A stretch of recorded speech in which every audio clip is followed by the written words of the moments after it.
Welcome to ISR 9 news. NTR జిల్లా నందిగామ పట్నం చెరువు బజార్లో గోపు సుధాకర్ ఇంట్లో చోరీ. గత రాత్రి గోపు సుధాకర్ కుటుంబ సభ్యులు వారి తమ్ముడి ఇంటికి వెళ్లారు.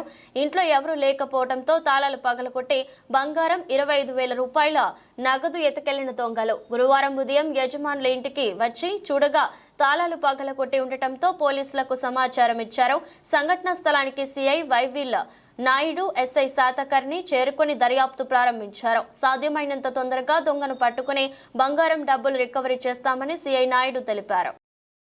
నిన్న పొద్దున 10ంటికి ఫంక్షన్కి వెళ్ళారు. నిన్న రాత్రి లేట్ అయిపోయిందని 10:30 అయింది అనేసరికి బంధువుల ఇంట్లో పడుకున్నారు. నైట్ మార్నింగ్ వచ్చి 8:30 డోర్ తీసేసరికి మొత్తం తలుపులన్నీ కట్ చేసి బీరువా కూడా కట్ చేసి ఉంది.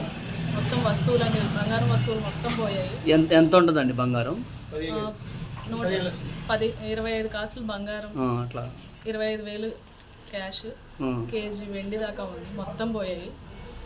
ఏ ఊరు వెళ్ళారు పెళ్ళికి? మీరు పెళ్ళికి కాదు, పసుపు కొడుతున్నారని చెప్పి. అది ఏ ఊరు వెళ్ళారు? పరిటాలు వెళ్ళాము. పరిటాలా? అక్కడ నుంచి షాపింగ్కి విజయవాడ వెళ్ళాం. పెళ్లి సామాన్లు చూసుకొని ఈ రోజు ఉదయం వచ్చి నిన్న నైట్ 10:30కే వచ్చాము.